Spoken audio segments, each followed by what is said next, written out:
20 సూత్రాల అమలు కార్యక్రమంపై చైర్మన్ లంకా దినకర్ స్థానిక కలెక్టరేట్లో జిల్లా అధికారులతో సమీక్ష సమావేశం నిర్వహించారు. ఈ కార్యక్రమానికి జిల్లా అధికారులు పాల్గొన్నారు.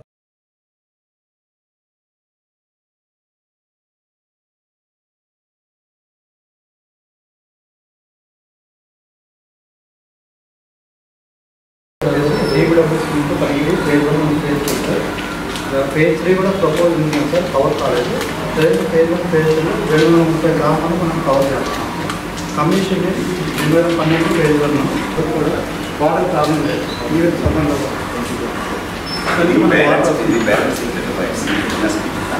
చేసుకుంటే సార్ సఫిషియెంట్ మన వాటర్ అవుతుంది. ఈ వాటర్లోనే సార్ సిఎస్ వేటేజ్ కూడా ఉంది సార్. మన వాటర్ డిజైన్ బాగుంటుంది సార్. ఆల్రెడీ 45 కిలోమీటర్స్ ఉంది. అది ఇప్పుడు 45 కిలోమీటర్స్ మనకు మాకు బ్రేకేజెస్. మరోవైపు ఫ్లోరైడ్ సమస్య, కరువుతో పాటు ఫ్లోరైడ్ సమస్య కూడా ఉంది. ముఖ్యంగా సరే ఇప్పుడు వెలుగొండ ప్రాజెక్ట్ అనేటటువంటిది పూర్తయితే కొంతవరకు కరువుకి సంబంధించి నీటి వనరుల లభ్యతకి సంబంధించి సొల్యూషన్ దొరికే అవకాశం ఉంది. అది దానికి సంబంధించి ఆ కార్యాచరణ జరిగే లోపలే ఇక్కడ జరుగుతున్నటువంటి ఇబ్బందికర పరిస్థితులు, ముఖ్యంగా ఫ్లోరైడ్ పీడిత ప్రాంతంగా దేశంలో నేను చూసి దేశంలో 11వ స్థానం ఉంది ప్రకాశం జిల్లా అనేటటువంటిది.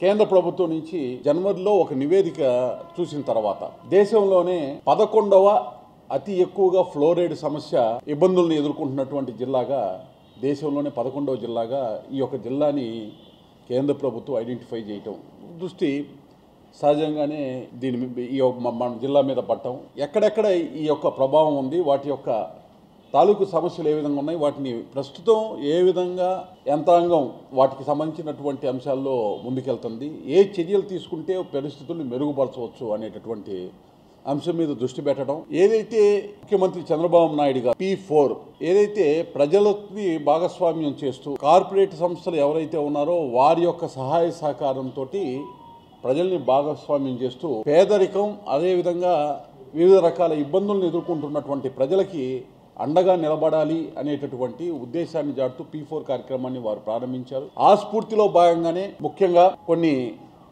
కంపెనీలని, అలాగే NGOలని, అదేవిధంగా ప్రభుత్వ రంగ సంస్థలకు సంబంధించిన వారి దగ్గర నుంచి కూడా హామీ తీసుకోవటం జరిగింది.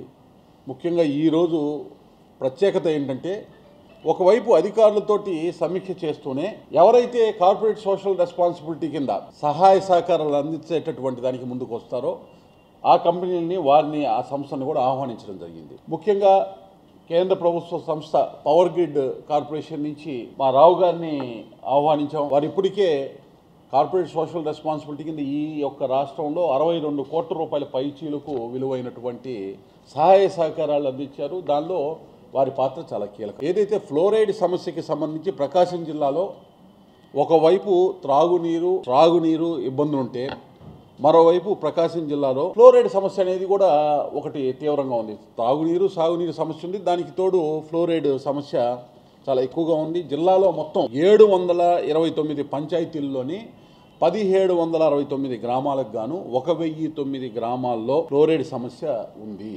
అయితే దీనిలో తీవ్రతను బట్టి మళ్ళీ కేటగిరైజేషన్ చేయడం జరిగింది. ప్రస్తుతం ఫ్లోరైడ్ సమస్యను ఎదుర్కోవడానికి మొత్తం 27 గ్రామాల్లో సురక్షిత త్రాగునీటికి సంబంధించినటువంటి సౌకర్యాన్ని ప్రభుత్వం కల్పిస్తుంది. దాంట్లో మళ్ళీ హ్యాబిటేషన్స్, ఆ పంచాయతీల్లో హ్యాబిటేషన్స్ కూడా ఉన్నాయి, వాటన్నిటికీ కూడా కల్పిస్తూ ఉంది.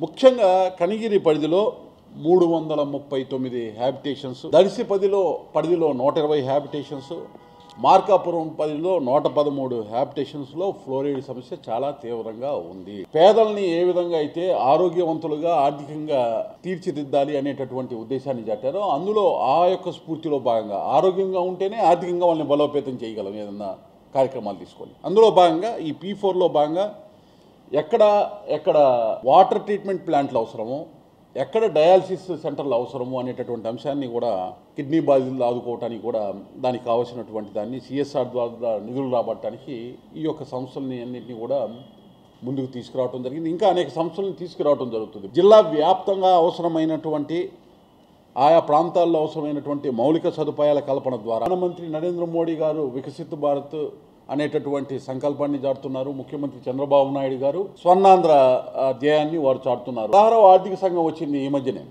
16వ ఆర్థిక సంఘం వస్తే మేము రిప్రజెంట్ చేయడం జరిగింది. 16వ ఆర్థిక సంఘానికి వ్యవసాయ సాయిల్ హెల్త్ శాంపుల్ సేకరణలో 100% పూర్తి చేసినట్టు, సామాజిక అభివృద్ధిలో భాగంగా స్వయం సేవా బృందాలకు రివాల్వింగ్ ఫండ్ ఇచ్చే దానిలో కూడా 100% కూడా ఫలితాలు సాధించినట్టు అధికారులు తెలియజేశారు. ఏదైతే ర్యాంకింగ్ ఎవ్రీ ఇయర్ ర్యాంకింగ్ ఇస్తారు ఈ యాస్పిరేషన్ బ్లాక్కి సంబంధించి మన జమ్మూ కాశ్మీర్లో ఉగ్రవాద చర్యలు నిరసిస్తూ ఏపీఈజేయు ఎంసీ ఆధ్వర్యంలో నగరంలో క్యాండిల్ నిర్వహించారు. ఈ కార్యక్రమానికి ఏపీఈజేయు రాష్ట్ర అధ్యక్షుడు మేకపాటి మాలాద్రి, ఎంసీ అధ్యక్షుడు నాగేశ్వరరావు, మాజీ అధ్యక్షుడు ఇఫ్తేఖర్ బాషా, ఉబ్బా అశోక్, కోరుకొండ సుబ్బారావు, పల్లపు శేష్ కుమార్, శేఖర్, శ్రీనివాసాచారి, రాఘవ తదితరులు బాగున్నారు.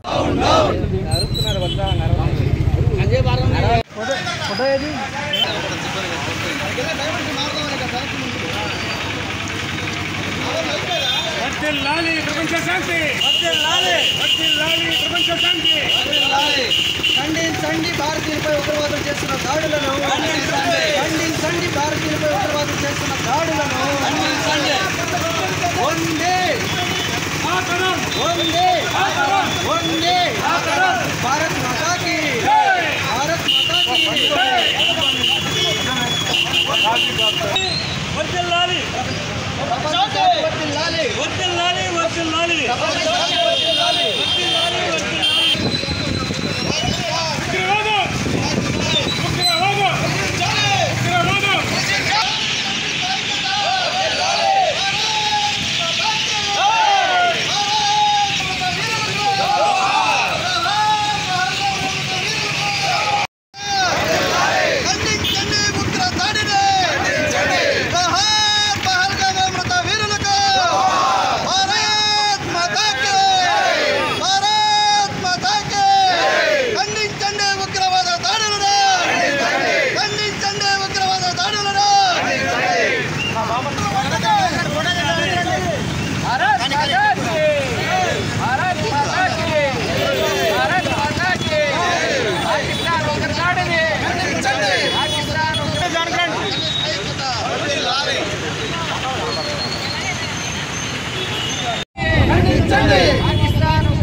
కెమెరామెన్ అసోసియేషన్ మరియు Andhra Pradesh editors and journalist union ఆధ్వర్యంలో పహల్గామ్లో మరి ఎవరైతే యాత్రికులు 26 మందిని ఉగ్రవాదులు అతి దారుణంగా కాల్చి చంపడాన్ని యావత్తు ప్రపంచం మొత్తం ఖండిస్తూ ఉంది. ఇలాంటి దుశ్చర్యలను భారత్ తిప్పికొట్టడానికి సిద్ధంగా ఉంది. మరి కొంతమంది దేశ సమైక్యతను నాశనం చేయడానికి ఈ కుట్ర పన్ని ఉన్నారు. కాబట్టి దేశంలో కుల మతాలకు అన్ని ఏకమై మరి పాకిస్తాన్కి దీటైన సమాధానం చెప్పడానికి రెడీగా ఉందని చెప్పి ఈ సందర్భంగా తెలియజేస్తూ, ఇంతటితో మీ రాజకీయ వాపకపోతే రాబోయే రోజుల్లో మీరు మూల్యం చెల్లించక తప్పదు అని చెప్పి పాకిస్తాన్ని ఇండియా హెచ్చరిస్తూ ఉంది. జర్నలిస్టులు మొత్తం ఈరోజు ఐక్యంగా కలిసి మరి ఎవరైతే పహల్గామ్లో చనిపోయారో వాళ్ళందరికీ ఆత్మకు శాంతి చేకూరాలని చెప్పి మేము ఈరోజు నిరసన కార్యక్రమాన్ని చేపట్టడం జరిగింది. ఈరోజు ఆంధ్రప్రదేశ్ ఎడిటర్ జర్నలిస్ట్ యూనియన్ మరియు మీడియా కెమెరామెన్ ఆధ్వర్యంలో తీవ్రంగా ఖండిస్తున్నాం. జమ్మూ కాశ్మీర్ పెహల్గాంలో ఉగ్రవాదుల దాడుల్లో భారతీయులు 28 మంది చనిపోయారు. వాళ్ళల్లో మన ఆంధ్రప్రదేశ్ అయిన కావలి వాళ్ళు ఒకరు, వైజాగ్ వాళ్ళు ఒకరు ఉన్నారు. వాళ్ళ కుటుంబాలకి తరఫున మేము మా యూనియన్ తరఫున ప్రకారం సానుభూతి ఉన్నాం. అంతేకాక చనిపోయిన 28 కుటుంబాల వల్ల కూడా మేమందరం శ్రద్ధాంజలి ఘటిస్తున్నాం మా యూనియన్ తరఫున. ఎందుకంటే భారతదేశం మొత్తం కూడా అన్ని మతాలున్నా కూడా ఒకటే మతం మన భారత మాత జై అంటూ నినాదాలతో ఈరోజు జర్నలిస్టుల ఆధ్వర్యంలో జరిగిన యొక్క నిరసన కార్యక్రమం మరి చాలా బాగా జరిగింది. ఎందుకంటే ఈరోజు ఉగ్రవాదులు దాదాపుగా 20 మంది మన టూరిస్టులను పర్యాటకులను అన్యాయంగా అక్రమంగా చంపేది. భారతదేశం వెంటనే స్పందించి వెంటనే నరేంద్ర మోడీ గారు పాకిస్తాన్ మీద యుద్ధం చేయాలని కోరుకుంటున్నారు. రూట్ సెట్ సంస్థలో ఏసీ రిపేరు మరియు ఫ్రిడ్జ్ రిపేర్ నుండి ఉచిత శిక్షణ కార్యక్రమం మే 27 తేదీ నుండి 30 రోజుల పాటు ఇవ్వడం జరుగుతుందని డైరెక్టర్ పి శ్రీనివాసరెడ్డి తెలిపారు. వివరాల కొరకు రూట్ సెట్ని సంప్రదించాలని తెలిపారు. నా పేరు శ్రీనివాసరెడ్డి, మన ఒంగోలు రూట్ సెట్ డైరెక్టర్గా పనిచేస్తున్నాను. మన ఒంగోలు రూట్ సెట్లో మన ఉమ్మడి ప్రకాశం జిల్లాకు చెందినటువంటి నిరుద్యోగ యువతకి 18 సంవత్సరాల నుండి 45 సంవత్సరాల లోపు వరకు 64 కోర్సుల్లో ఉచితంగా ట్రైనింగ్ అందిస్తూ ఉంటాము. దాంట్లో భాగంగానే వచ్చే నెల మే 21వ తేదీ నుంచి నెల రోజుల పాటు refrigeration and air conditioner service and రిపేర్లో 30 రోజుల పాటు ఉచితంగా ట్రైనింగ్ ఇస్తున్నామండి. శిక్షణా కాలంలో వాళ్ళకి భోజనం మరియు వసతులు అన్నీ ఫ్రీగా అందించబడతాయి. మన ఉమ్మడి ప్రకాశం జిల్లా చెందినటువంటి నిరుద్యోగ యువకులు ఈ అవకాశాన్ని సద్వినియోగం చేసుకోవాల్సిందిగా కోరుచున్నాను. సో ఈ ట్రైనింగ్ కోర్సులో మీ పేరు నమోదు చేసుకోదలుచుకునేవారు ఈ కింది నెంబర్కి కాల్ చేసి మీ పేరు నమోదు చేసుకోగలరు. ఫోన్ నెంబర్ వచ్చేసి 8309915577. Thank you. నీటి పరీక్ష నిర్వహణపై జిల్లాధికారులతో కలెక్టర్ తమీం మసాలి స్థానిక కలెక్టర్తో సమీక్ష సమావేశం నిర్వహించారు. ఈ కార్యక్రమంలో పలువురు జిల్లాధికారులు పాల్గొన్నారు.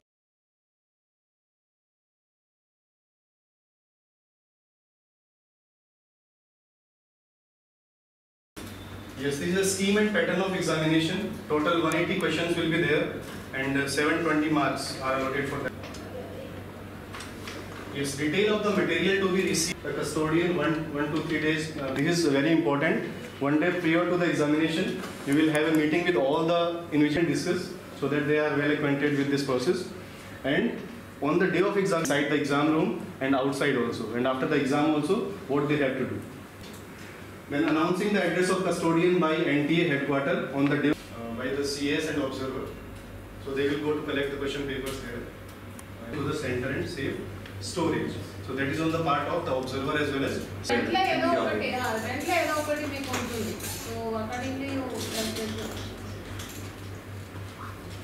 Point to the examination center. So I think all CS they have decided entry points. Okay, and especially for frisking part. Girls candidate later they will only boxes. So what about this point number 6? That you have done already? 6 CC. Yeah, CC and NTA representatives will visit the custodian. That is done by you. I visited. So you have uploaded it in app also. Is that application there? It is on the day of. Yeah, 1, 2, 3. Scan the paper on the label of this app. At the time of verifying the iron box. The important activities that will happen. Online meeting with CS and observer that NTA has done it already. Then arrival of NTA representative on 1st or 2nd May. They may come on some centers. Briefing meeting with the city coordinator, CS, observer. So one day prior to the exam on 3rd May or on 2nd May we may decide, and with the invigilator also you have to conduct the meeting so that they are well aware about the proceedings and about the examination. Then city coordinator and the representative to announce the number of iron boxes. This is like one day before how many boxes will be there. Generally one. Kendriya Vidyalaya. He is representing NTA. అదే విధంగా ఇప్పుడు centre superintendents, invigilators, all those staffs directly engaged in the examination appointed by NTA. So this exam is conducted by NTA. So what is the role of ikkada district administration ante other facilities manam ikkada provide cheyali. Adi kuda manaku clear cut ga instructions iవ్వడం జరిగింది. Saturday one round of meeting పెట్టారు. అదే విధంగా ఈ రోజు ఇక్కడ higher education secretary కూడా అదే విధంగా డైరెక్టర్ కాలేజ్ ఎడ్యుకేషన్, సో వారు కూడా ఈ రోజు టీసీ పెట్టి దీనిపైన ఒక district level coordination committee first అయితే ఈ రోజు ఇప్పుడు అదే కండక్ట్ చేస్తున్నాము. సో ఎందుకంటే ప్రీవియస్ ఇయర్స్ లో there are incidents NEET exam conduct చేస్తున్నప్పుడు అటువంటి ఏ ఇన్సిడెంట్స్ కూడా ఇక్కడ ఎస్పెషల్లీ ఆంధ్రప్రదేశ్ లో ఇప్పటిదాకా అటువంటి ఏ ఇన్స్ట్రక్షన్స్ కూడా అంటే ఇన్సిడెంట్స్ కూడా జరగలేదు. అదేవిధంగా ఈసారి కూడా పీస్ఫుల్ గా కండక్ట్ చేయాలి. So because this examinations direct గా పిఎంఓ నుంచి కీమ్ గా మానిటర్ చేస్తున్న ఈ ఎగ్జామినేషన్ కాబట్టి సో దీంట్లో ఎటువంటి ఇన్స్ట్రక్షన్స్ అంటే ఎటువంటి ఇన్సిడెంట్స్ అన్వర్డ్ ఇన్సిడెంట్స్ జరగకూడదు అన్నది మనకి ఇచ్చిన instructions. So based on that so each and every step మనం ప్లాన్ చేసుకోవాలి. సో రైట్ ఫ్రమ్ ఇప్పుడు మీరు అందరికీ కూడా బేసిక్ ఐడియా వచ్చి ఉంటుంది. మనకు 2 కస్టోడియన్స్ ఇక్కడ కస్టోడియన్స్ అని చెప్తున్నది ఎలక్షన్ లో మనం చేస్తున్న స్ట్రాంగ్ రూమ్ లాగా 2 ఉన్నాయి. ఒకటి ఎస్బీఐ బ్యాంక్, ఇంకొకటి Canara bank. So iron box containing question papers already ఇక్కడ రీచ్ అయి ఉన్నాయి. సో మనం ఇప్పుడు ఆల్రెడీ నేను ఎస్పీ గారికి చెప్పి ఉన్నాను, as per instruction communicated by the NTA అక్కడ పోలీస్ ఫోర్స్ పెట్టాలి. 2 చోట్ల ఆర్మ్డ్ గార్డ్స్ ఉండాలి till the conduct of examination. That is first thing. తర్వాత ఏం చేయాలంటే మనకు మే 4th ఎగ్జామ్ ఉంది. So A custodian a strong room నుంచి ఐరన్ బాక్స్ తీసుకువెళ్ళాలన్నది మార్నింగ్ 9 o'clock చెప్తారు. So all the centre superintendents మనకు 5 సెంటర్స్ ఉన్నాయి, మీ 5 సెంటర్ సూపరింటెండెంట్స్ ఉన్నారు. ఆ ప్లేస్ కు వచ్చి you will collect the box. Principal Kendriya Vidyalaya he would be handing over the iron box plus keys to the center superintendents. అది తీసుకున్న తర్వాత మీరు చేయాల్సినది ఆల్రెడీ ప్రిన్సిపల్ గారు చెప్పారు. So you have to check whether it is matching with your centre number తో match అవుతుందా లేదా check చేసుకుంటారు. మీకున్న ఐరన్ బాక్స్ లో చేస్తారు. తర్వాత మీకు ఏదైతే యాప్ ఇచ్చుకున్నారో దాంట్లో అప్లోడ్ చేస్తారు. అక్కడ నుంచి మీరు మీ సెంటర్ కు తీసుకువెళ్ళాలి. అది ఎలా తీసుకువెళ్తారు, దానికి కావాల్సిన వెహికల్ మీరు తీసుకురావాలి. సో ఏ వెహికల్ మీరు ముందే అరేంజ్ చేసి పెట్టుకోవాలి. ఆ ఐరన్ బాక్స్ ని తీసుకువెళ్లాల్సిన వెహికల్ ప్లస్ అది కూడా with police force you have to తీసుకువెళ్ళాలి. సో పోలీస్ ఫోర్స్ కు మీకు కావాల్సిన ఇది ఇక్కడ నుంచి మనం ఇప్పిస్తాము. ఆల్రెడీ మీరు లెటర్ పంపించారు. సో 5 సెంటర్స్ మనకు 2 కస్టోడియన్స్ నుంచి ఒక ఫోర్స్ ఆర్మ్డ్ పంపాలి. So that centre superintendents you have to coordinate. So ఇక్కడ నుంచి మేము అరేంజ్ చేసేసాము అన్ని కూడా. సో అక్కడ నుంచి విత్ ఒక పోలీస్ ఫోర్స్ తోనే మీరు తీసుకువెళ్ళాలి సెంటర్ కు. సో సెంటర్ కు తీసుకువెళ్ళారు. అక్కడ మీకు ఒక కంట్రోల్ రూమ్, సో అక్కడ సీసీటీవీ కెమెరా ఉండాలి, అది మీరు ఎన్షూర్ చేసుకుంటారు. తీసుకెళ్ళి అక్కడ ఉంచుతారు. సో 9 o'clock ఇక్కడ నుంచి తీసుకువెళ్తారు. మనకు hardly half an hour 45 minutes లోపలనే ఇక్కడ పోతుంది. బికాస్ ఇక్కడే ఉంది కస్టోడియన్స్, 2 స్ట్రాంగ్ రూమ్ కూడా ఇక్కడ ఉంది, అన్ని సెంటర్స్ కూడా ఇక్కడే ఉంది కాబట్టి within half an hour వీళ్ళు తీసుకెళ్తారు. సో అక్కడ ఉంటుంది. మీ candidates will start coming by 11 o'clock. పాకలలో మత్స్యకారులకు వేట నిషేధ కాలవృత్తిని రాష్ట్ర సాంఘిక సంక్షేమ శాఖ మంత్రి డోలా బాలా వీరేంద్ర స్వామి పంపిణీ చేశారు. ఈ కార్యక్రమానికి జిల్లా కలెక్టర్ తమీం అన్సారియా, మత్స్యశాఖ డైరెక్టర్ శ్రీనివాసరావు, పలువురు ప్రజాప్రతినిధులు పాల్గొన్నారు.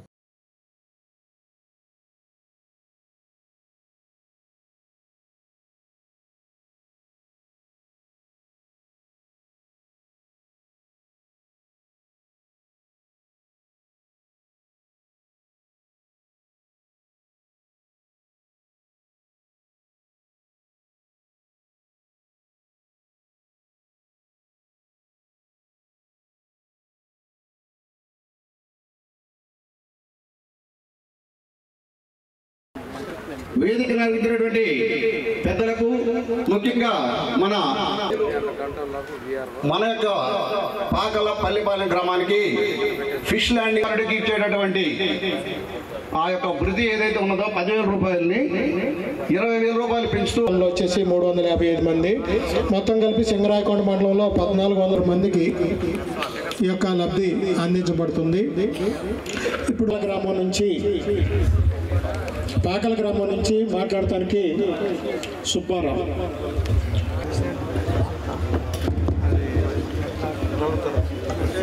ప్రధాన కారకులైనటువంటి మన రాష్ట్ర ముఖ్యమంత్రి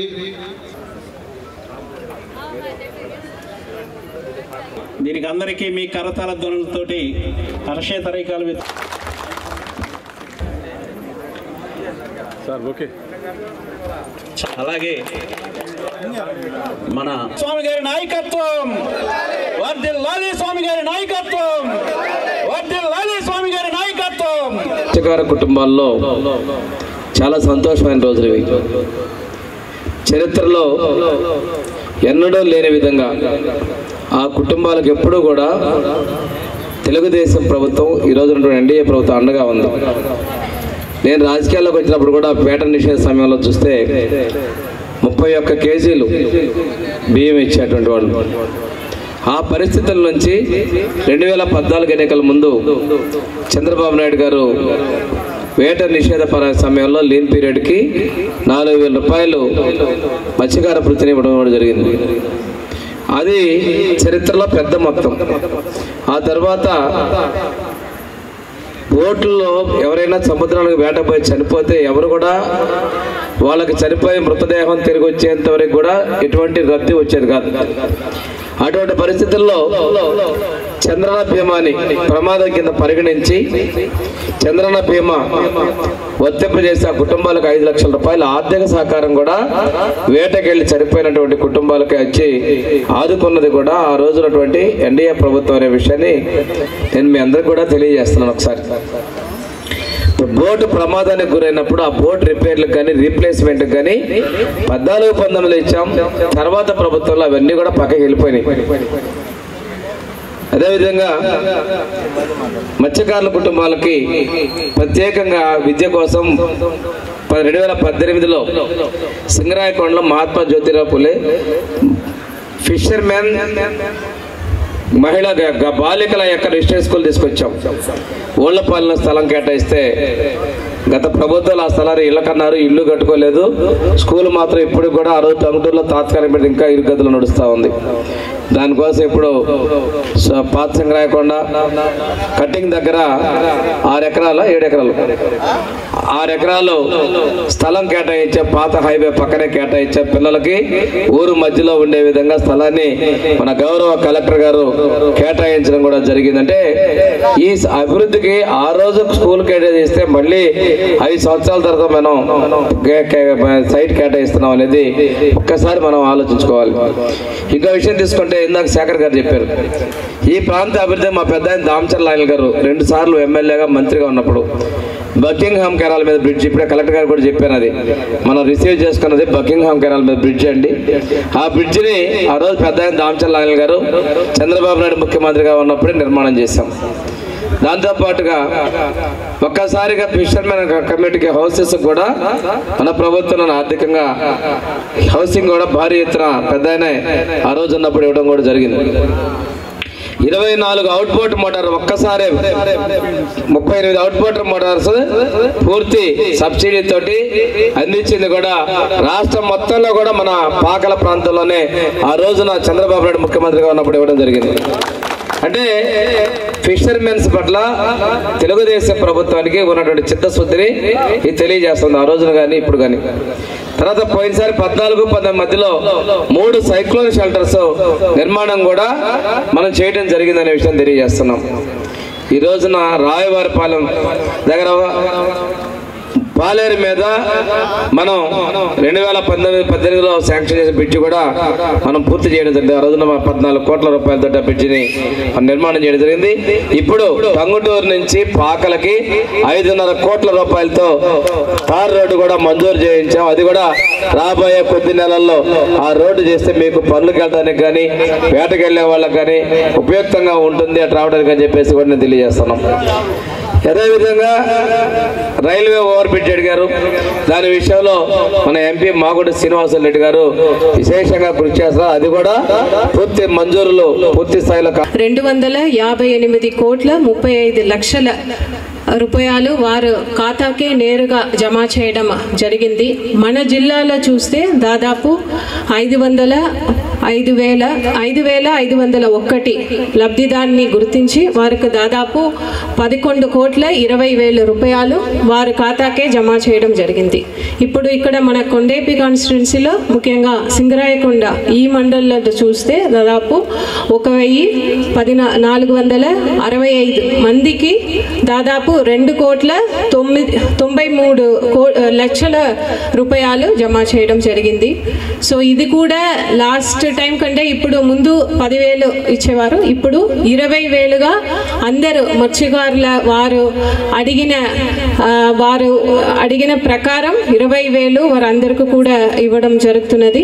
సో మీ అందరికీ కూడా ఈ సందర్భంగా శుభాకాంక్షలు తెలియజేస్తున్నాను. ఈ ప్రోగ్రాం మన జిల్లాలో కూడా సాటర్డే రోజునే జిల్లా స్థాయి ప్రోగ్రాం పెట్టి అందరికి కూడా మెగా చెక్ పంపిణీ చేయడం జరిగింది. ఈ రోజు ఇక్కడ ఈ పాకల బీచ్ దగ్గర ఈ విలేజ్ లో ఈ ప్రోగ్రామ్ లో మీ అందరినీ కూడా కలవడం చాలా సంతోషంగా ఉంది. ఎందుకంటే ఇప్పుడు ఎక్కువ మనము పాకల మీద ఫోకస్ చేస్తున్నాము. దాదాపు 1,10,00,000 వరకు ఇక్కడే వివిధ డెవలప్మెంట్ వర్క్స్ చేస్తున్నాము.